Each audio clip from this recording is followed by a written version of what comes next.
So welcome everybody. And we're going to try to get started as close to on time as possible. I'm going to throw the poll up there so that you can start. There's a fun question and a somewhat more serious question to have you take a look at. And then we've got another one after that. Liz Torrance is joining us from Kennebunk Savings Bank, the community outreach person. Welcome, Liz.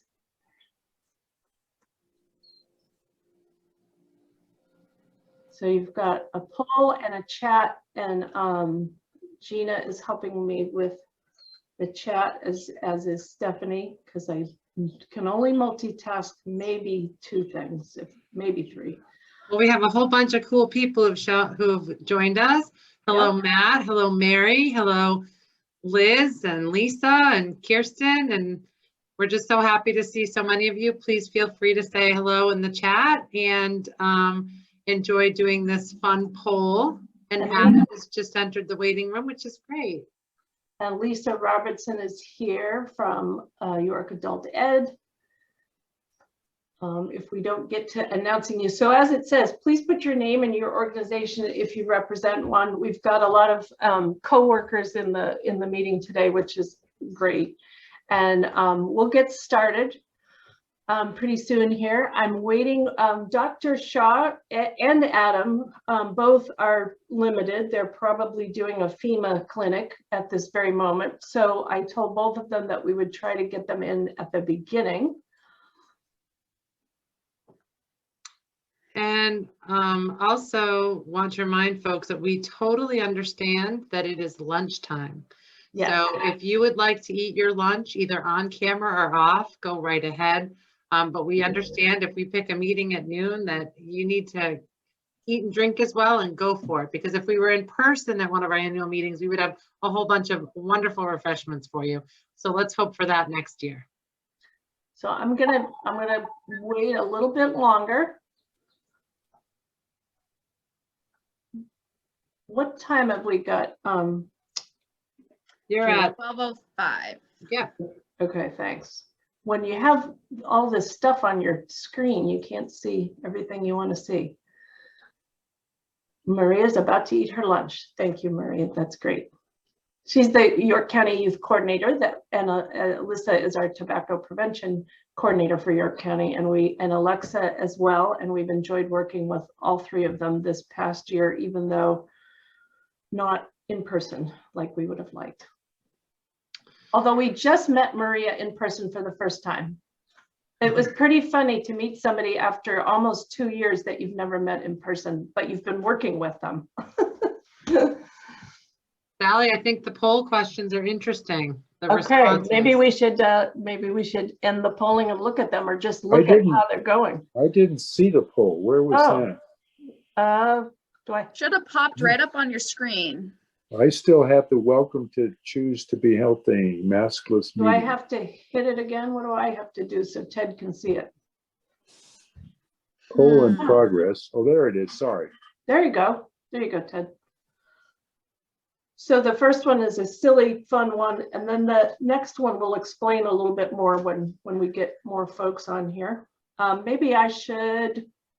What do you think, Gina? Should we get going? I think we should get going. Just remind you to introduce ourselves, and then we'll go to the poll. Yes, thank you. Gina has to always remind me that to introduce myself because I forget. So welcome everybody to what is unfortunately our second remote annual meeting. Last year at the end, I said, see you all next year when we will hopefully be in person. So we almost made it. We could maybe have done it, but not quite. I don't think the hospital is into the in-person meetings just yet. So maybe next year, but thank you so much for being here. We really appreciate it. And as I said, please make yourselves comfortable. We've got a guest speaker, hopefully, who will join us, so we'll be flexible and change things up if we need to. So I always like to start, introduce myself. Sally Mannanen, Director of the Choose to Be Healthy Coalition, which serves Southern York County. And two staff here with me today, Stephanie Masters-Plamondon and Gina Brodsky, who we're a small team, but we're a good team. We get a lot of work done. So thank you to them. And just so you know, today, Gina Brodsky was chosen as York Hospital's Caregiver of the Quarter, which means her photo gets put up in the hospital. It's a big deal. So if you're in the hospital, go look for the wall of Caregivers of the Quarter. So nice job, Gina. We couldn't do it without you. So here's a little bit about who we are, although I think most of you know, but it's always good to remind you, we cover 9 towns in Southern York County, 5 school districts, 8 police departments. We've got at least 75, I should probably change that number to 100 plus individuals and organizations. We provide resources through people, training, expertise, materials, sometimes funding, little mini grants occasionally. We coordinate monthly meetings, trainings, and events like this one. We've got a newsletter, a website, a Facebook page, an Instagram page. I think we even have Twitter, but I don't know because I can't remember my Twitter password. But Stephanie takes care of that. We're funded through Maine Prevention Services at the Maine CDC. And then we also have a couple federal grants, which unfortunately are ending very soon, from the US CDC. We've got a CARE grant and we've got a Drug-Free Communities grant. We will find out very soon, by the end of this month. I was hoping we would know today. We'll find out very soon if we got another CARE grant, which would go for 5 more years and covers opioid prevention. So that's a little bit about us. And then this is our, this little picture here was our holiday meeting with our advisory board, which is kind of fun to look at because you can see some people were at home, some people were in the office and had to be wearing a mask, some people were dressed up. Some people look like they were happy to be there and some people look like they're really tired of Zoom. And we love our advisory board and we have a huge advisory board. It's probably much bigger than an advisory board should be, but all of these people help us do what we do.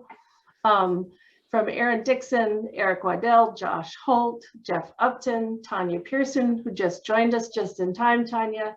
Maggie Norbert, we couldn't do our work without Maggie. Steve Workman, who couldn't be here today because of a family situation, but we love Steve, and without him, we wouldn't be here either. Tracy Avery Pardo, who represents our faith and school communities. Debbie and Stefan, our juvenile court corrections officers. Maria Curate, as I said, who's here. Alyssa and Alexa, who are all here. Jen Hennessy, who works at the hospital. Lisa, Pat Ensley, from the Wells School Nurse Extraordinaire.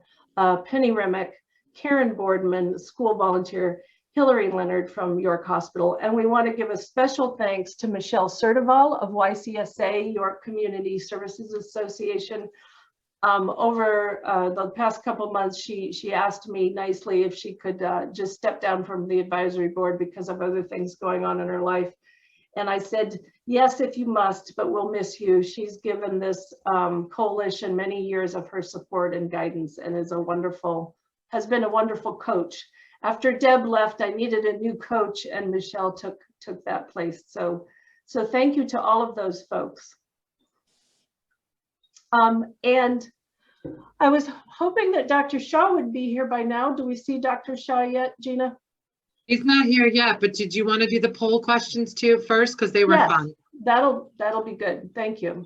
Now, can people see the results on your screen?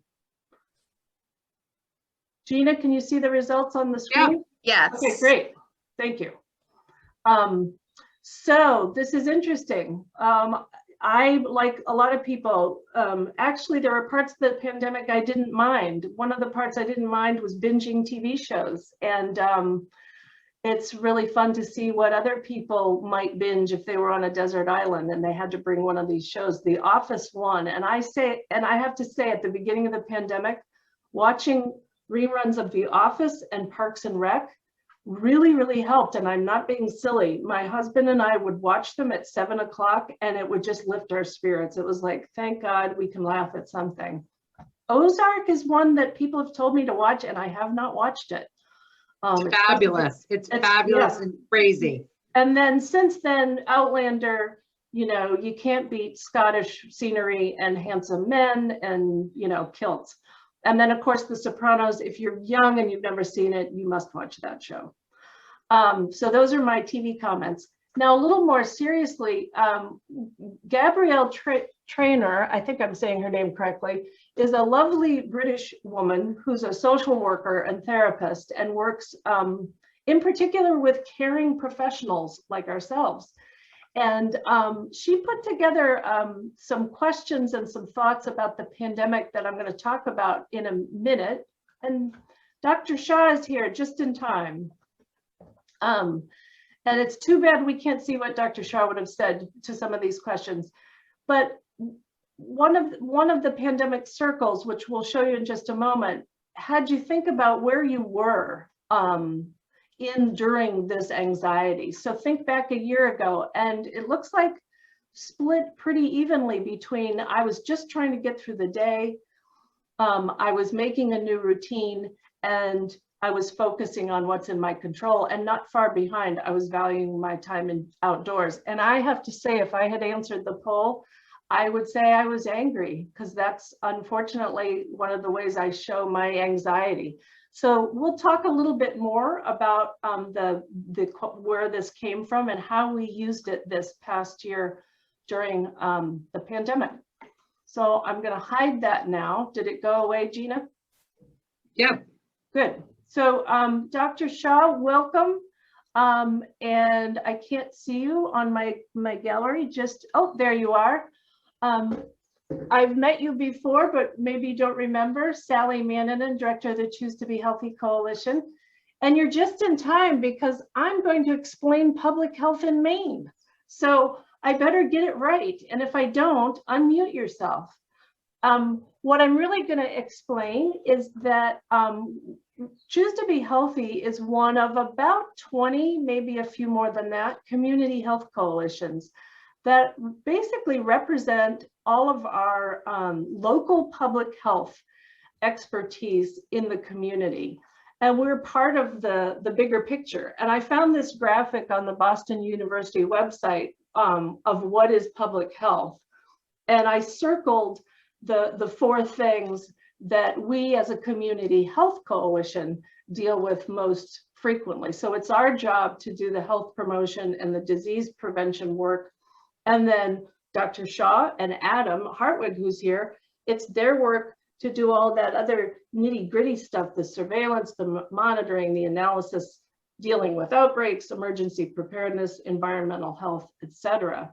And so I just thought that this was a really good graphic because one of the things that the pandemic made really apparent to me was that not very many people know what public health is. Not many people know what community health is. And during this past 1.5 years or almost 2 years now, we realized that's what public health is. And thank God that Dr. Nirav Shah had joined us not too much before this horrible pandemic started, because to be quite honest, if he hadn't been here, we would have been in quite a mess. And so it's perfect timing, Dr. Shah, that you should join us just now, because I want to thank you personally. We all want to thank you for being in Maine during this difficult time. And then I also want to thank and then have you recognize our local public health district liaison, Adam Hartwig. And Dr. Shah and I didn't practice this. Dr. Shah, do you want to go first and tell us a few things about why Adam deserves the Choose to Be Healthy Apple Award, or should I go first? Yeah, Sally, I'll let you dive in first. Okay, so I'll just say that I've known Adam for quite a few years now. Like I said, he coordinates the local public health district, which in this case is York County. And I always thought, wow, what a nice guy. He makes the meetings really fun. We would meet on a monthly basis as a coordinating council to then practice or to get ready for our quarterly meetings, which the general public would be invited to, covering a variety of health topics. Adam would organize all these different stakeholders. We would go after grants. We would address health issues that there was no funding for.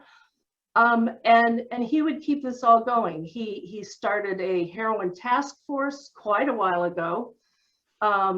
He works on a healthy aging group along with Ted Trainer, who's here.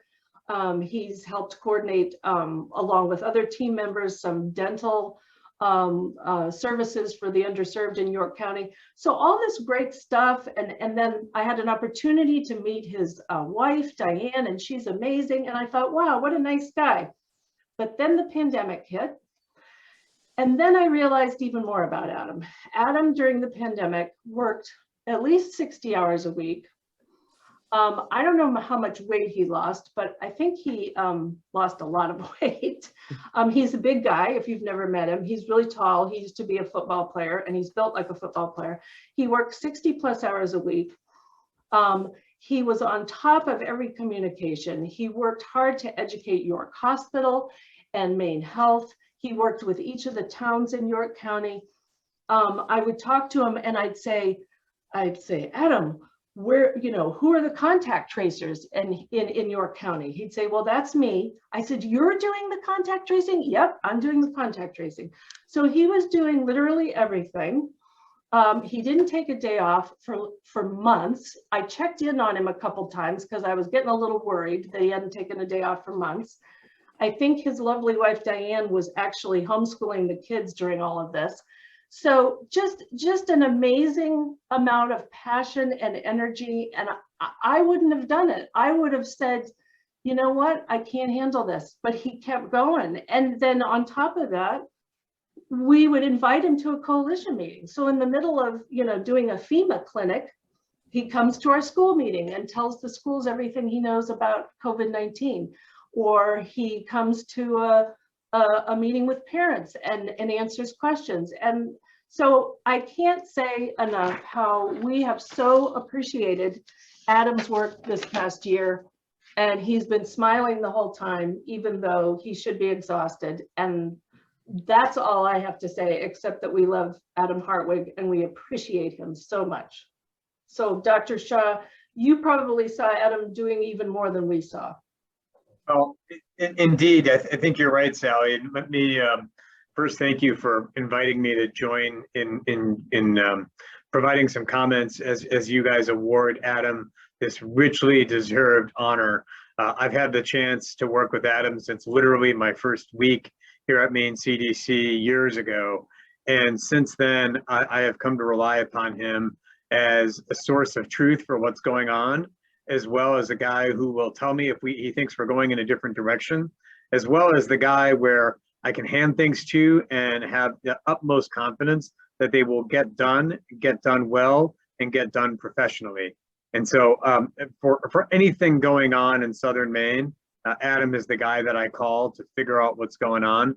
Adam, I know I've communicated this to you privately, but it bears noting publicly that we would not be able to have accomplished what we've accomplished in and around York County, Southern Cumberland County, in all points around that area, were it not for your help, your representation on the ground, and your ability to get things done. You are a really valuable member of the team, and I can't thank you enough. So this award is extremely richly deserved. And there it is, Adam. We'll get it to you. Well, I really appreciate that, but with the support of a lot of folks throughout this, I am just fortunate because I cover the best county in the state. I always tell people we're district #1 for a reason. Anytime we can stick it to Cumberland or the Mid-Coast, I'm more than willing. But we had people who were willing to be uncomfortable for a year in order to make our population better. But you checking in on me, Sally, really meant a lot. I can't express it enough because it was a tough year. And I used to tell people, and I wasn't joking, I would sleep with bare aspirin under my pillow because there was many nights I thought I was having a heart attack. Oh. And having you check in to see if I was okay, having Ted do that, that's the stuff that keeps you going. And I can't thank you enough. Well, you're welcome, and so richly deserved. And it's just, it just emphasizes how we needed to support each other during this difficult time and still deserve support. And I just want to show thanks to Alex Pelzar, who's one of Senator Collins' aides, who's on the call with us. Senator Collins has written a lovely personal note to you, Adam, as well. And so we'll make sure you get your award and your nice letter from Senator Collins. And we thank you so, so much. I hope you don't have to, and Dr. Shah, I hope you both don't have to run off to a FEMA clinic. Well, it's funny you say that, because if it's not immediately obvious from the background of where Adam is, but he is at our FEMA clinic, our mobile vaccination unit in Old Orchard Beach in York County right now. Adam has had the unenviable task of managing on the ground not one but two iterations of the mobile unit, and he's, you know, he did it back when we were in Biddeford. He's doing it again now. So I again can't thank him enough. Well, thank you. Thanks, Adam, and thanks, Dr. Shah. I know you have to run and you don't have much time. Is there anything even?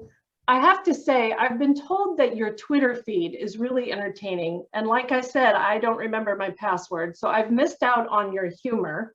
I have watched your daily briefings, which are sometimes funny. Do you want to share anything on a positive note about public health in Maine, or how we're doing, or where you see the future of community health coalitions and public health? Or something funny, you go for it. Well, you know, I'll provide a quick comment on where we are with COVID, which is, in general, we are trending in a positive direction, all things COVID related, but we're not out of it yet. Although things are looking better, we still need to finish the job and get more folks vaccinated across the state. I urge folks to make sure they've gotten themselves vaccinated. I suspect in a group of this nature, everyone has, but try to get your friends and family who haven't been. That is going to be the surest way that we get ourselves out of this. Well, that's for sure. Thank you so much. We really appreciate it. Thank you for being here and thanking Adam with us. And thanks, absolutely, Adam. absolutely. Thanks. Take care, everyone. Bye-bye. Well, that was fun and richly deserved for Adam. If you don't know him, he's a great guy. Also happens to be a Taurus like Gina and I. So I don't know. You can decide what you want out of that one. So let us move on. So now I want to talk a little bit more about that question you answered earlier. If you've been with us this past year and a half or so, I don't know, it feels like 2 years, and I guess it's only a little more than a year. Maggie Norbert, our mental health guru, brought us to Gabrielle Trainer's website, and to this in particular, this graphic. And I don't know how many times we used it over the year, but we used it a lot. We used it with ourselves, with staff, with coalition members, with parents. I think we might have even shown it to some teens in one of our teen check-ins.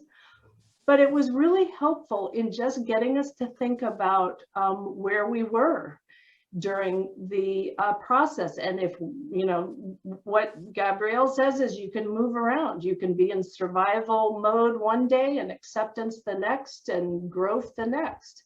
And we would talk about it, and it seemed to be really helpful for folks to understand that a lot of us are feeling in a similar way. And so then I thought, you know what, I'm going to see if Gabrielle's got something else, because now we're almost out of the pandemic, although we seem to be sliding back in again. So let me share with you her latest, oh, can I do this? Am I good enough to do this? Let's see, I am, okay. I've got one more question for you. This is from her new pandemic circles. So take a minute to look at the new questions and thoughts about where you might be 1 year later.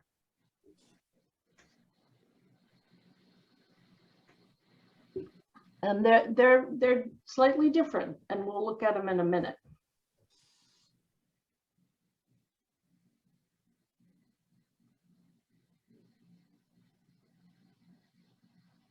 And I don't know how to answer these while I'm at this end, so I would answer, I don't feel ready for normal. I'm still wearing my mask everywhere.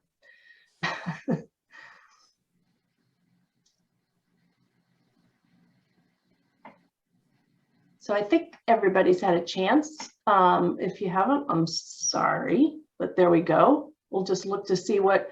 So interesting and nicely, most folks said I'm creating the future I want. We just talked about this in the office a little while ago. It's a really good time for a lot of people to start new, to get rid of things that weren't working for them, as the second most popular one says, and to go on with something new. And then the other three all are the same. I don't feel ready for normal. I'm trying to be kinder to myself, and I'm getting used to dealing with change.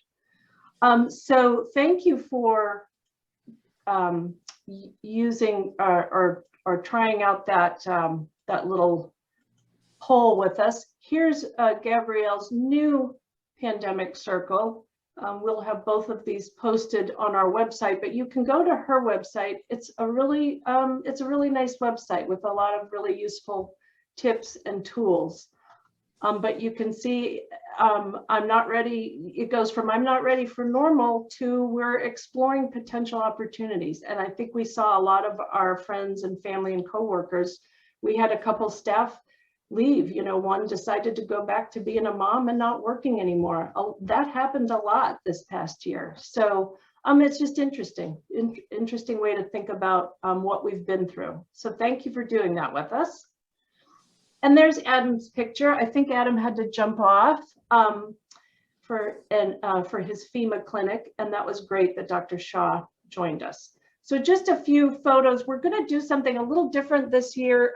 We usually show you lots of photos of people in rooms together and talking and meeting, and we couldn't do that because we didn't get together except via Zoom, as you well know. So we're going to share with you a few of the things that we did this past year and try to give you a taste of what we did instead of just showing you pictures. But these are pictures of some of the few times we actually did get to physically interact with people, which was always really fun. We thanked Chief Peasley in North Berwick during National Police Week. Gina ran around, of course, it was her brilliant idea to thank the teachers, ran around to all the schools with thank you cards and thank you goodies at York High School in particular. Jeff Upton, our SRO, had a brilliant idea of visiting all the kids that were not only not at school, but not showing up on Zoom either, that they were worried about. So he visited the homes of all of those kids that were missing in action and took the parents a bunch of our resources in a nice bag, which I thought was a wonderful idea. That lovely lady in the left-hand corner, I don't know her name, but she won the Shine Bright contest that Gina and her twin sister Mia came up with over the holidays. And then down in the right-hand corner was the safe and socially distant and safe Halloween celebration at Steve Workman's house in Kittery, which the York Tidal Waves kids did a bunch of great pumpkins for. So those were some fun examples of actually getting together. A couple of the things that we did over this past year, which we think worked really well, we did parent check-ins via Zoom, and we did youth check-ins via Zoom. So I'm sharing a few of the things that we did with the parents. And one of the first things that we did, Maggie Norbert, who's on in the meeting with us today, our mental health guru, she took the parents through some of the tools that you learn if you go through psychological first aid. So one of the examples was just having them think about some self-help strategies. And the questions being, what sort of things do you enjoy doing? Are you still able to do them? How can you do them differently? And how can you talk through and plan what you could do to help yourself this week?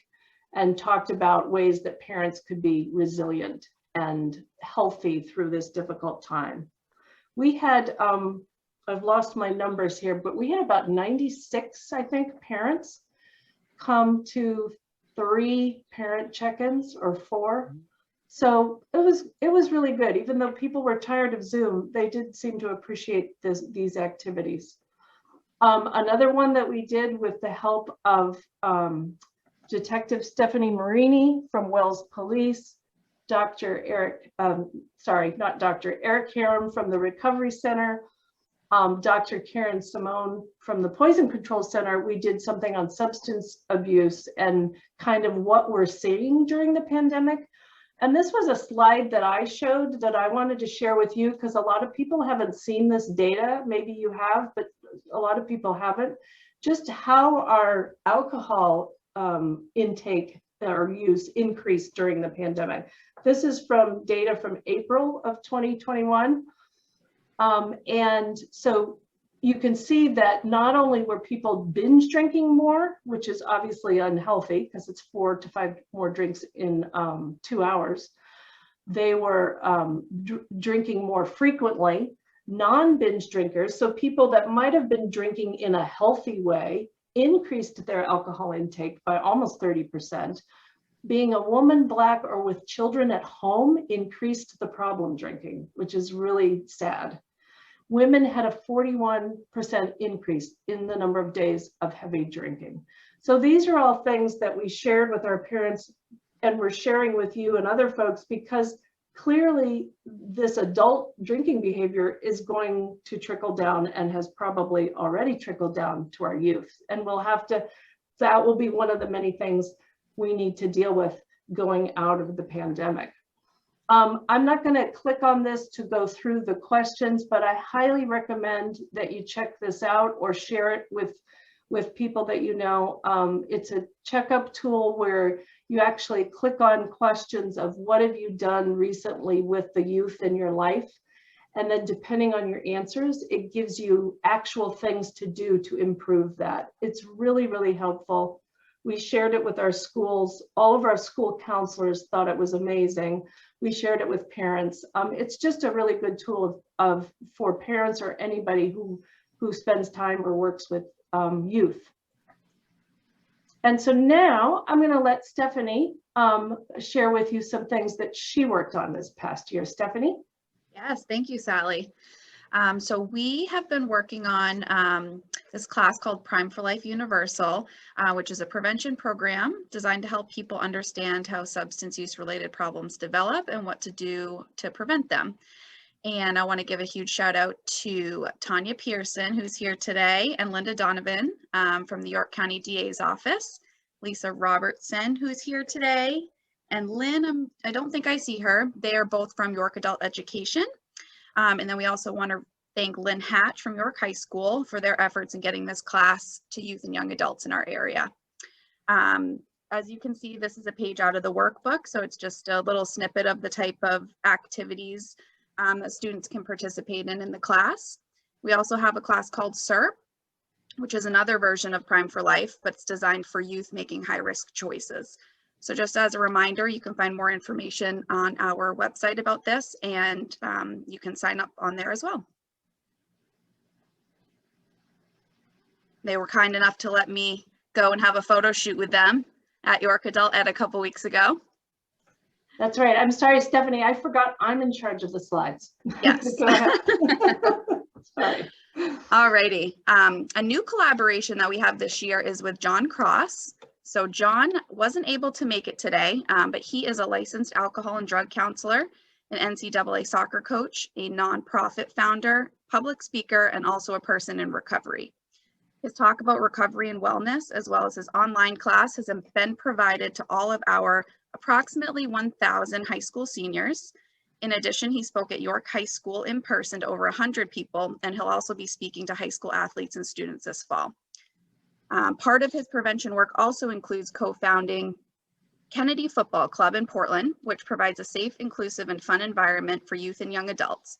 You can check them out on Instagram and learn more on his wellness program on joncrosswellness.com.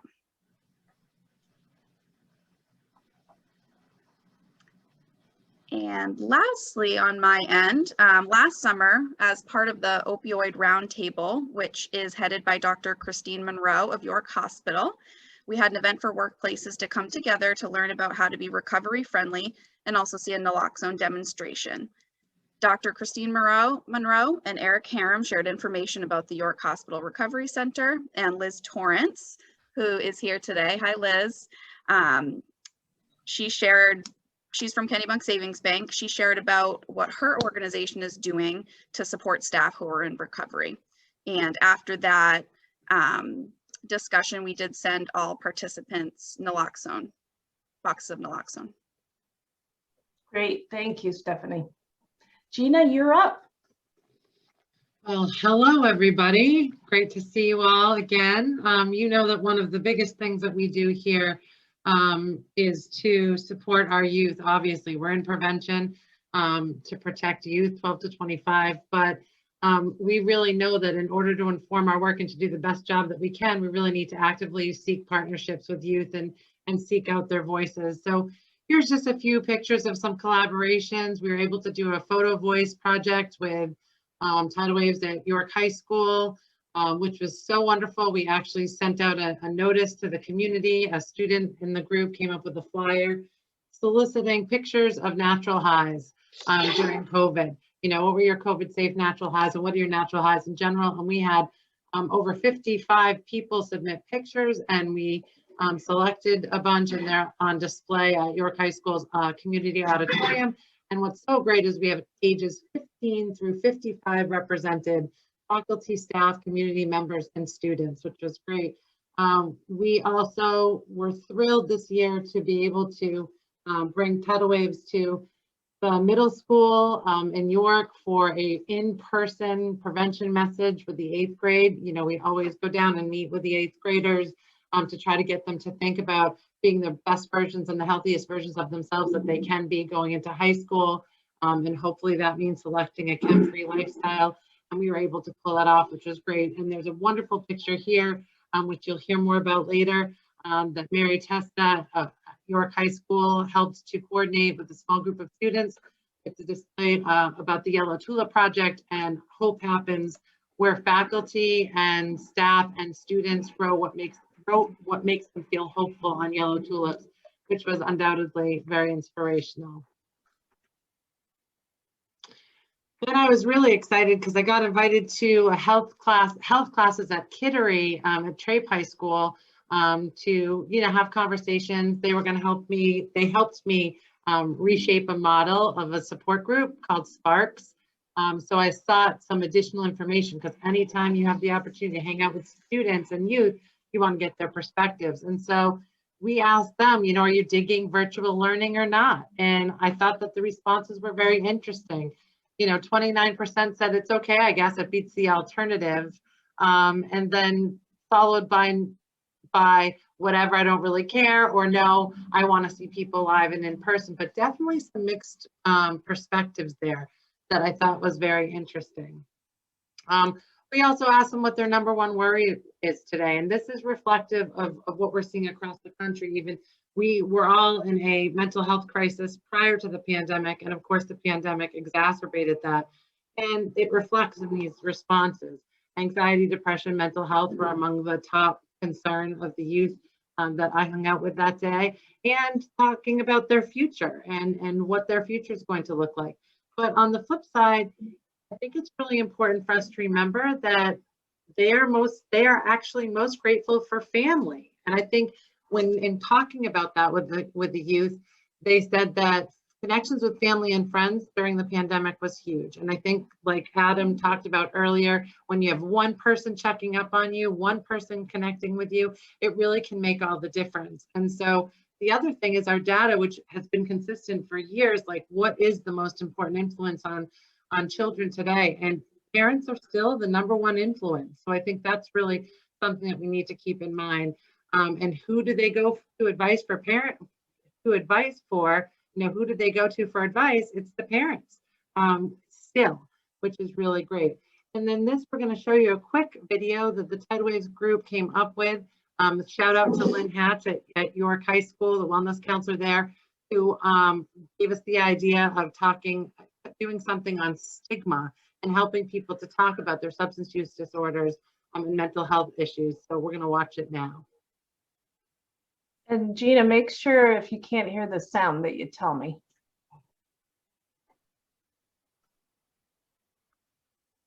Yeah, come on, YouTube. There we go.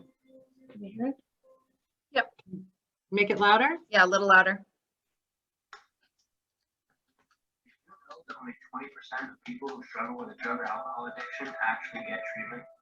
Addiction is a disease, and diseases need treatment. What if only 20% of people with cancer got treatment? Substance use disorder is a disease that needs treatment.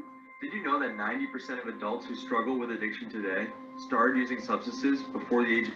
Can you guys hear it okay? Yeah, it's just freezing a little bit. It's just freezing, but we can hear it. We can hear Okay. It's okay. So if you're young like me, you should hold off for as long as you can. But no one starts at using thinking they'll develop a problem. Maybe they suffered some sort of trauma and they chose using as an unhealthy way to cope. Maybe some have a family history of drug or alcohol problems. Maybe they are curious and just trying to fit in, and it snowballed on them. Regardless, they need us. To show them a healthier way to cope. To remind them of all they are capable of. To give them a second chance. To remember that we might not know what led them to use in the first place. They need us not to judge. They need us to gently nudge. To tell their story. To seek support. To live a better, safer, and healthier life. Let's break the stigma. Let's treat addiction together. Let's break the stigma. Not just for them, But also for their friends and for their families. who could be you. Who could be me. Let's talk about it. Let's raise the percentage of those getting help for substance use disorder. Let's break the stigma. Let's treat substance use together, just like any other disease. Treatment is available. Recovery is possible. Let's do this.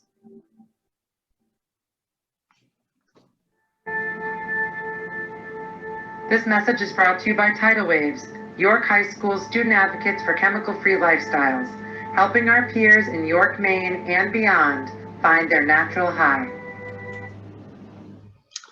So That that was was great.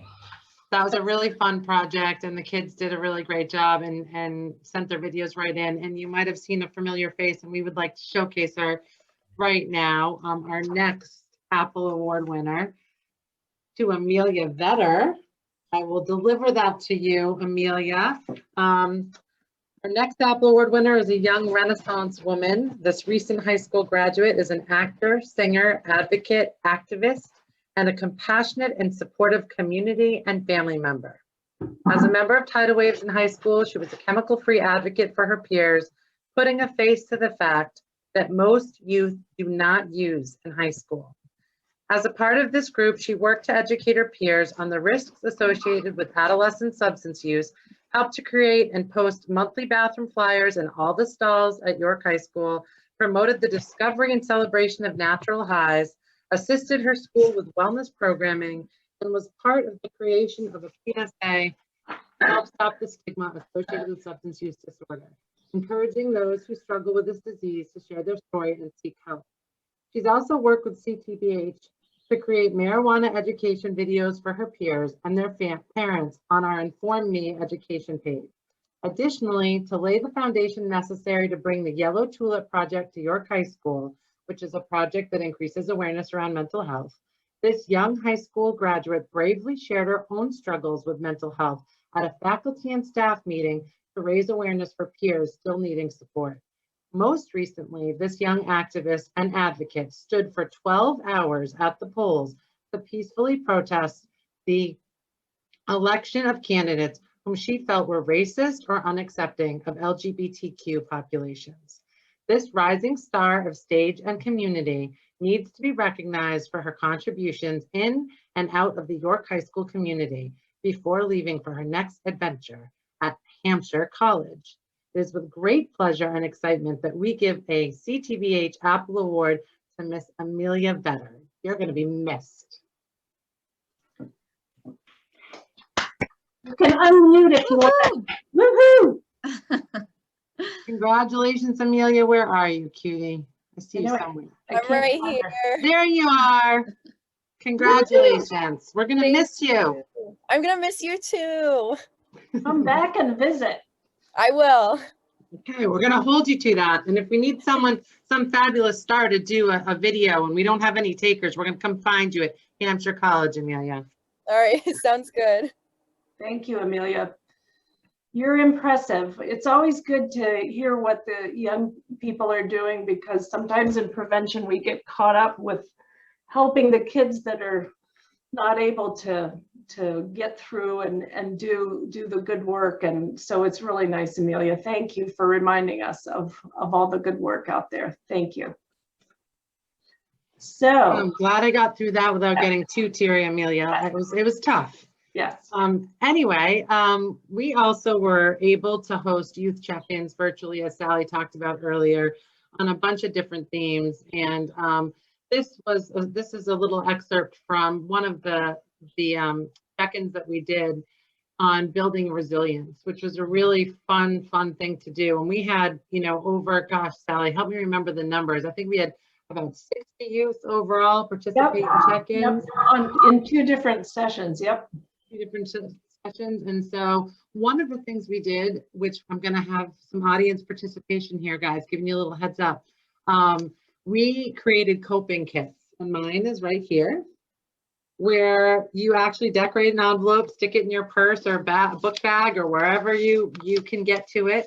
And on different pieces of paper, you kind of write one thing that you can do to cope. So if you're feeling overwhelmed, mine, take Teddy for a walk, go for a drive, write a list of things that you're grateful for, call your friend Julie, whatever it is. And so I would love for you guys to take a minute and put in the chat one thing that would be in your coping kit. One thing that if you had a coping kit that you could actually touch, what has given you support, strength, what has helped you cope during this tumultuous time that we are getting through?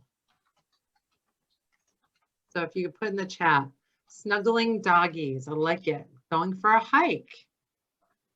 Nice. Playing with preschool grandchildren, digging in the dirt, weeding usually, veggies and flowers, absolutely. Watching romantic TV, yeah, Outlander, enter Outlander. Swimming, reading with young girls, taking your mom out to dinner. Oh, that's awesome, Amelia. Making a to-do list. Maria, I can feel you on that. It makes you feel organized and a little sane and intentional and less out of control. Game night with the kids, that's a great one. So as you see, it is so valuable to kind of think about what it is that gets us through difficult times. And this is one of my favorite youth check-ins where we talked about building resilience and making coping kits. So hopefully that was an enjoyable taste for you all there. And this was an awesome, I want to say thank you to all of the coalitions across the state of Maine, and particularly Danielle Dennis from a coalition way up, and Cherie Sullivan. These guys helped to coordinate this wonderful angst screening, which was all about a movie that kind of shines a light on anxiety and mental health issues. And we had over 800 participants, parents, students, and watching the movie together and participating in the panel discussion after. We had a whole bunch of experts, including Kelly Bailey and Bear Shea from the Department of Education. It was really a well-attended event, and we kept getting requests for the recording of it. So shout out to all these fabulous coalitions. I'm telling you, community coalitions, where it's at, all over the state, who came together. So that was great. We have been participating with the Maine Resiliency Building Network in conversations around youth mattering. What does it mean to feel like you matter? Who makes you feel like you matter? How do they do it? We actually brought youth together for our regional youth summit, which we ended up repeating because it was popular, and brought them together to have a discussion around who is it in your life that makes you feel like you matter, and how specifically did they do it? And so to capture those things, we actually came up with another video, and hopefully this one won't lag as much, where the youth shared these specific things. Uh-oh, wait a minute. Oh. Going the other way, there you go. I think it's coming. There it is. Maybe everybody should mute. Okay. me. What happened there?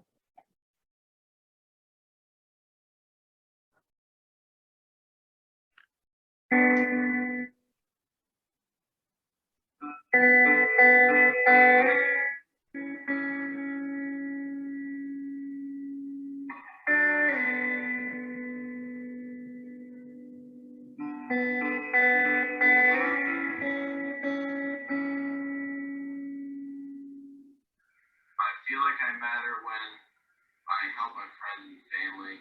Just makes me feel really good. I feel like I matter when I receive the same energy I give out towards my loved ones, when I receive the love back. And I feel like I matter when people take time out of their day to hang out with me and socialize with me. I feel like I matter when someone shows active listening skills so that I feel heard. And I feel like I matter when people take time out of their day to check in on me and make sure I'm doing okay.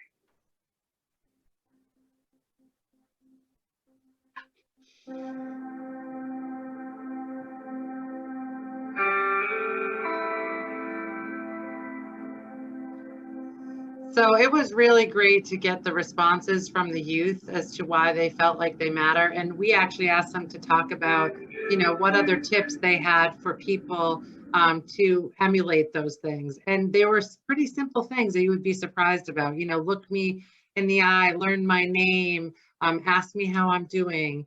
One youth, I will not forget, said that her mom set aside an hour every day around dinner time to have to eat with her and to just talk with her. And, you know, you don't think that you know, youth would share that, but she shared that publicly, that was something that made such a difference for her and makes her feel like she matters. And I know that so many people here today at our annual meeting are working in various ways to make people feel like they matter and the youth matter in our lives, especially our school partners, which we are lucky that we have a pretty attentive group of school administrators, counselors. We reach out and host meetings, particularly for them, 3 to 4 times a year, depending on what information we have for them.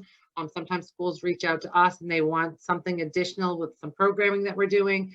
And so we have a school partners meeting that happens pretty regularly. And these are some of the things that we shared with them this year. We had Out Maine come and talk about the resources that they have for LGBTQ populations and the wonderful virtual meetings that they were able to have throughout the pandemic. We shared the SEL for Me, which is Social Emotional Learning for Me resource. If you haven't heard about that, if you're a parent, an educator, a counselor, what have you, it's linked to the Department of Education's website, and there are lessons that are already taken care of. Deb, you might want this for your childcare center. Kindergarten through 12th grade, different units that have all been vetted and age appropriate on decision making, drug prevention, healthy relationships, racism, inclusion, you name it, it's a great resource. We also shared another resource that we thought was so cool. It's checkyourdrinking.net. My only complaint is I don't like that title because it makes it seem like it's only about alcohol. So if you're concerned about your drinking or someone else's and you want to assess whether it's an issue or not, this is a great website to check out, checkyourdrinking.net. But they also have assessments on cannabis, marijuana, concussion management, anxiety. And this is just an example of something that would come out if you did do answered a quick survey or set of questions, a quick assessment. Sally went in as Zach and answered some questions, and Zach's score was a 9, and that means that he has a score of 8 to 10. He has high risk. He has a high risk of experiencing alcohol-related harm, and so some people in this range have already been experiencing significant harm. And it also would take Zach's score and compare it with other people his age. So yeah, Zach, jump in. I just wanted. Oops, I've got some feedback there. I just wanted to add that when I answered these questions, I pretended to be 17, and I didn't even put that I was drinking that often. It was like maybe 2 drinks a week. So I thought it was really interesting that the score was as high as it was, and it also tells you how much money you spend. the marijuana one is great. I should have done that as an example, but anyway, thanks, Gina. Yeah, so it's just a really great tool, checkyourdrinking.net. And just a quick comment from Randy in the chat that I want to make sure we go back to. If I didn't do the shout out explicitly enough, with the Youth Mattering piece, we did partner with the Maine Resiliency Building Network and co-hosted discussions on Youth Mattering. So yes, you're absolutely right. That video did complement the Youth Mattering initiative that has been statewide. And without further ado, I'm going to pass it off to Sally for our next Apple Award winner.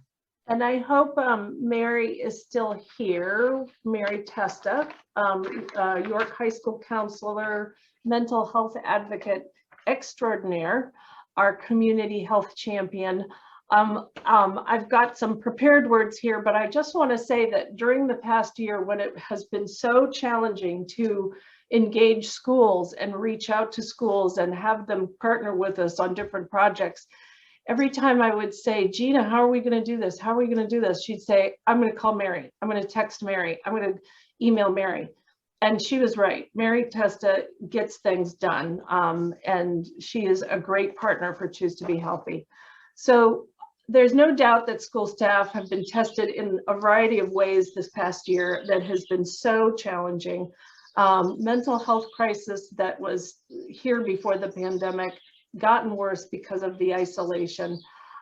It's been an incredibly difficult time for our educators, our counselors, our students, and students really need champions like Mary Testa, safe people who are in their corner, who are willing to think creatively and about reaching out in different ways and adjusting what they do to the situation and to the kids that they work with. And so our last Apple Award winner today, Mary Testa from York High School, has accomplished just that. She is a remarkably dedicated school counselor, and as I said, an incredible partner to us. She capitalized on this opportunity, which we never thought would work during the pandemic. She got a small grant from us to do the Yellow Tulip Project, which is all about getting together with people and planting these flowers and doing things together. And she managed to figure out a way to do it this year and make it meaningful. She brought the project, they created a stigma busting video where faculty and staff shared how mental health issues have impacted their own lives, and they shared it with the whole student body, which must be amazing for youth and adults to share their mental health challenges together. I can't even imagine how impactful that would be. I wish the hospital would do something like that. They created that enormous bulletin board that Gina showed you earlier, Hope Happens, where faculty and students shared on the yellow tulips what makes them feel hopeful. It was obviously an inspiring bulletin board. They're going to do more with the Yellow Tulip Project this fall, hopefully more in person, where they're going to plant a hope garden of yellow tulips at York High School to bloom for years to come. And additionally, with very little notice, this happens to us, unfortunately. The state will say, we've got some grant money that you need to spend right away, else it's going to go back to the federal government. And we scrambled and we thought, oh, let's bring Jon Cross and his wonderful classes and his story to our schools. Well, it's the last week of school and it's the last week for seniors. And how are we going to do that? So call Mary Testa. She got it done. She convinced her athletic directors, her principals, whoever she had to convince at the high school. She got the auditorium, which is no mean feat in York, and brought Jon to York High School, where he was able to speak, as Stephanie mentioned earlier, to over 100 kids.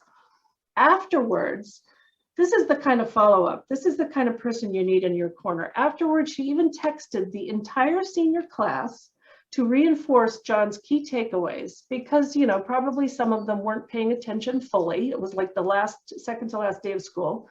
And then she made sure that they all received access to his free online course that we were offering as part of this grant, which teaches about the importance of routine, mindfulness, healthy relationships, and other great things. Mary holds students accountable, but she meets them where they are. She knows that for some, a different path is necessary. She'll treat an adult education diploma as prestigiously as she treats a traditional one. She may even take time to call struggling students in the morning to make sure they're up and on their way to school. Because of people like Mary Testa in the schools, we are able to share some of our resources, and more importantly, our youth get the support that they need. We are grateful for all she has done this past year and many previous years and continues to do to positively impact the lives of our youth. And we thank you, Mary Testa, and we congratulate you. And I don't have her award in front of me. I think you do, Gina. I've got it. Gina's going to deliver it, Mary. Thank you so much. We really appreciate you. And we know that your kids do at the school. Thank you. Well, I just want to say thank you very much. That was very kind. And I really appreciate it. I love working with you. I love all the resources that you're able to provide to our schools, and we're lucky to have you in our community. So thank you. Thanks, Mary. Thank you.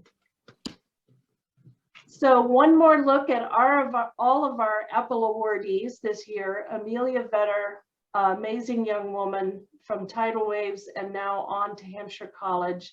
Mary Testa, York High School Counselor Mental Health Champion. And of course, Adam Hartwig, who's up at Old Orchard Beach doing the good work, our York Public Health District Coordinator. So this is a little saying that I saw somewhere that I thought really applied to all of us this past year, and our ability to be flexible. If you can't fly, then run. If you can't run, then walk. If you can't walk, then crawl. But whatever you do, you have to keep moving. And that is from the very wise Martin Luther King Jr. And so to wrap us up today, last year, if you were with us, we were honored to have both Senator Collins and Senator King join us via Zoom. They couldn't because they're trying to keep this country from falling apart. And we're very lucky that we have both of them in Congress doing that. But Senator King, thanks to Megan and Alex, or I'm sorry, and Bonnie and other folks in Senator King's office, he was able to create this nice message for all of us on the call and all of us in Choose to Be Healthy. So hopefully this will work. Choose to be healthy. There's a lot wrapped up in that. Choose to be healthy. It emphasizes responsibility. It also emphasizes cooperation and coordination and community. And that's what the Choose to Be Healthy Coalition is all about. I want to just thank you for all the work that you've done, for having me virtually to your annual meeting, and really express a special appreciation for the work over the past year. This has been a tough year in a lot of ways, and it's been particularly tough for young people. School's been in and out, isolation, social isolation, and it's no secret that it's been very difficult in the sense of mental health, particularly for adolescents. So the work you've done has been doubly important this year and doubly difficult. I know that you've persevered. Now that we're hopefully moving out of this awful period, we'll be able to get back to in-person counseling, in-person work, and you'll be able to continue with your mission. But you've done an admirable job of continuing through this past year, and thank you for what you've done. But I mostly want to congratulate you for what you've done, and thank you for what you're continuing to do for the York County community and for the state of Maine. Up on a live, right? Yes. That's a new concept, live. So hopefully next year this meeting will be live and in person. I just want to say before we go, thank you everybody who's here. You all are part of Choose to Be Healthy. You all do wonderful work in your communities. We're hoping to hear about a grant by the end of the month and another one in September, and we'll still be here next year, and we're here this summer. So please keep in touch. If you want to unmute and say bye or say anything, but thank you everyone. Thank you, Gina, for carrying a lot on your back this past year. Thank you, Stephanie, for putting up. Poor Stephanie, she started and then we went into lockdown. She's never met anyone in person. So thank you for hanging in there, Stephanie. Thanks, everyone. Thank you. You guys are the best. Thanks, everyone. Thanks, everybody. Great meeting. Thank you. Fantastic. Thank you, program. Deb. Thank you, Sally. Thank you, Deb. We love you. Thanks, Great Amelia. work. Good luck. Stay safe. Thanks, everybody.